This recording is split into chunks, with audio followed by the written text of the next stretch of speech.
quickly go through a few example problems that we've talked about during Chapter 5 on the time value of money. Basically, for any of these problems, there are a total of 5 possible variables, and usually I'll give you 4 of them and you'll have to calculate the 5th one. And so it's kind of your job to understand from the context of the problem what you know and what you don't know in order to input it into the financial calculator.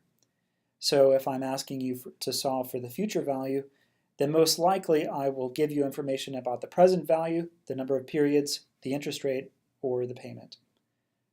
In some of these cases, one of the variables like the payment or the future value will be 0, so you won't even have to worry about that one. It helps for any of these problems to draw a timeline. So, this kind of forces you to understand how many periods and what the cash flows look like. And from there, you may get a better feel for what you need to input into the financial calculator. So let's look at the first example, which is computing the future value. So in this example, we have, it's asking for the future value of a $10,000 investment that grows at a rate of 8% per year over 10 years. So what do we know? We know that the initial investment is $10,000, and that is going to be the present value. The interest rate is going to be 8%, and the number of periods is going to be 10. The payment amount in this case is going to be 0 because there's no mention of any payments. So we go over to the financial calculator. The first thing that you should do with the financial calculator is to reset, press reset and clear out any of the time value of money assumptions that you've been making from earlier problems, because that can mess you up. So in this example, the initial investment is $10,000. So I'll put in $10,000, and because it's an investment, it represents a cash outflow. I'm purchasing an asset. I'm going to make it negative. So I'll sign that as my present value. I'm earning a rate of 8% over a period of 10 years. The payment is going to be 0, so I won't worry about that. And I compute the future value. And that gives me $21,589.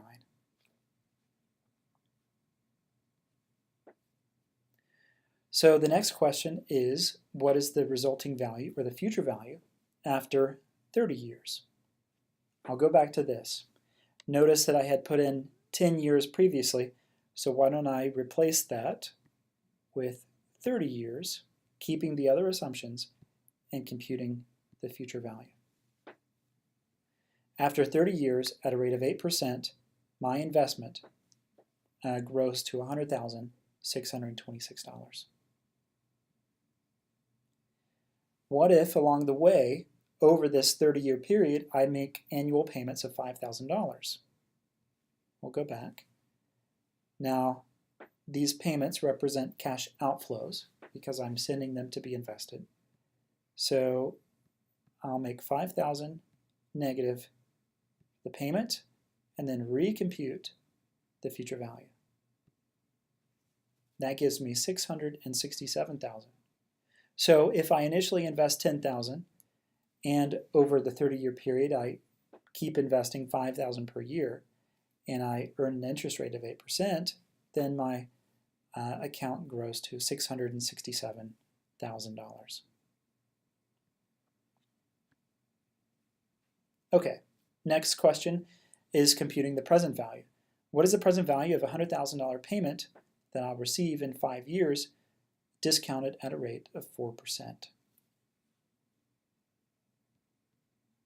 So I'll go back.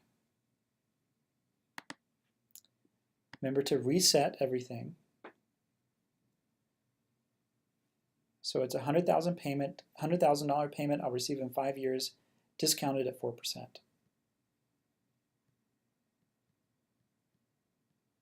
$100,000 payment.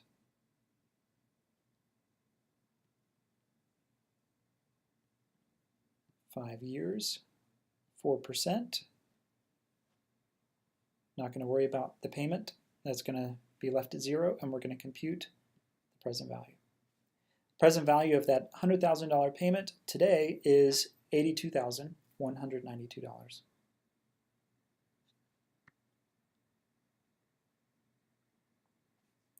So the next question is, given a 9% annual return on your investments, in 10 years, would you prefer $15,000 or a $1,000 ordinary annuity? Okay.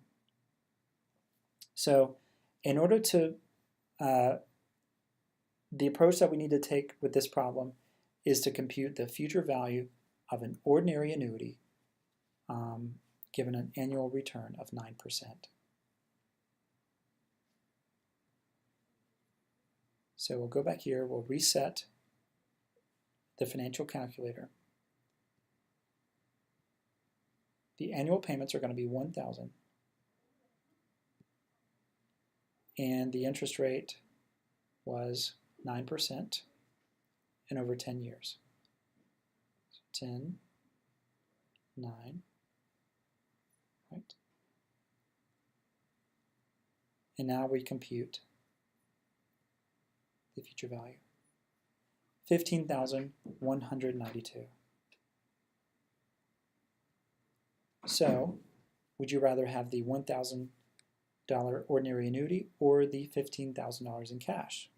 And the answer is the annuity, because the annuity ends up being more than $15,000. Another question. How long does it take for $5,000 to grow into $50,000 at a rate of 10% per year? So what do we know? We know the present value is going to be $5,000, the future value is going to be $50,000, and the interest rate is going to be 10%. What we don't know is the number of time periods. Go to the financial calculator, reset it. 5,000 is the present value. 50,000 is the future value.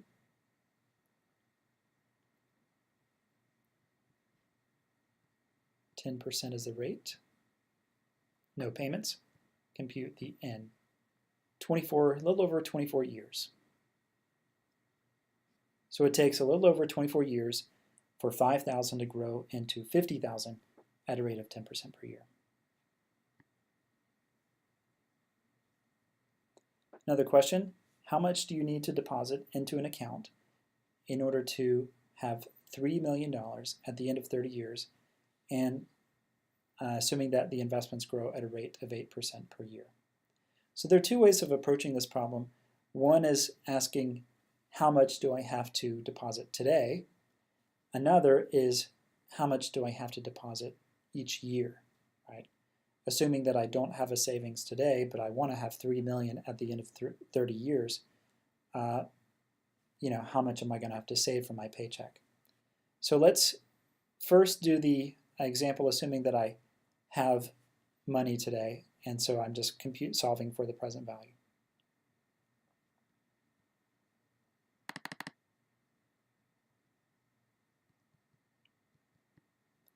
$3 million represents the future value.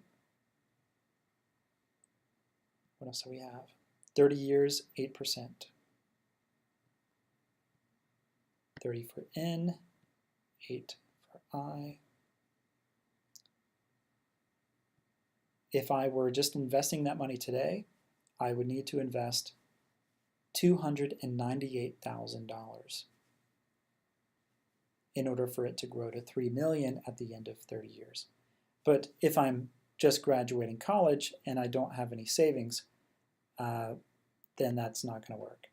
So I'm going to replace 0 as the present value and say, well, how much do I have to make in annual contributions in order to have $3 million at the end of the 30 years?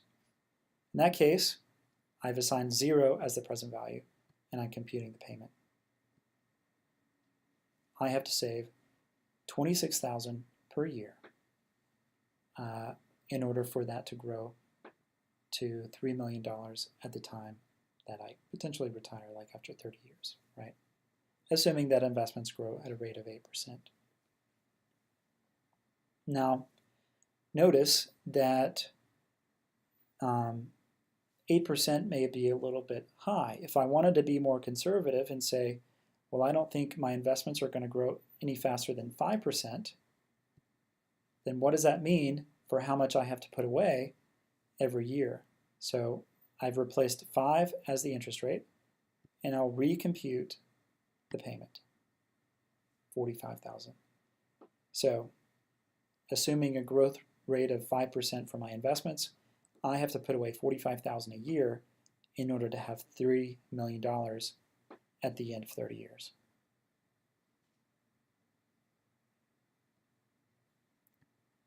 Next question.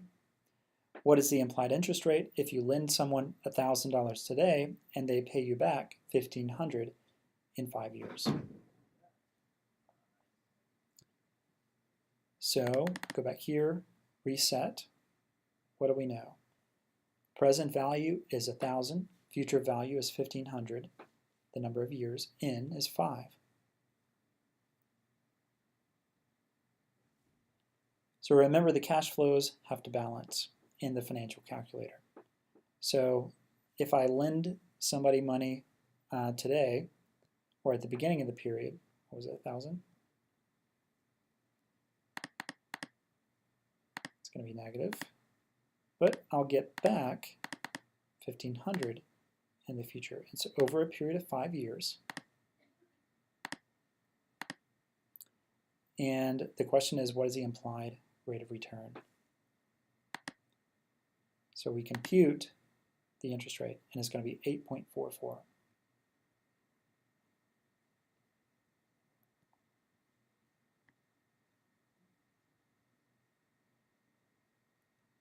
Okay, last question. What if we consider compounding that occurs more frequently than annual? So, for example, semi-annual compounding. How long would it take for $10,000 to double if it grows at an annual rate of 8%? So what do we know? We know the present value is going to be 10,000. Double that is 20,000, which is going to be the future value. And the annual rate is 8%. But we're assuming semi-annual compounding. So in the financial calculator, we have to take that into account for the number of periods and the interest per year. So let's put in what we know. 10,000 to 20,000. So 10,000 will be the present value. 20,000 is what we're hoping to get out of it. Now, it grows at an annual rate of 8%, but with semi-annual compounding. So that happens 2 times per year, right? 2 time intervals per year. And so 8 divided by 2 is 4. So what we're going to do is put in 4, the interest rate. Now, we're solving for the number of periods, which is 17.6. So, but what this gives us is the number of 6-month intervals, right? Because we should interpret that as meaning n times 2 time intervals per year. So we've divided the interest rate by 2, but we've had to multiply the number of periods by 2, so we have to divide this. So it's roughly 9. So, round up to 18 divided by 2 is 9. So, how long would it take for $10,000 to double if it grows at an annual rate of 8% with semi-annual compounding? And the answer is roughly 9 years.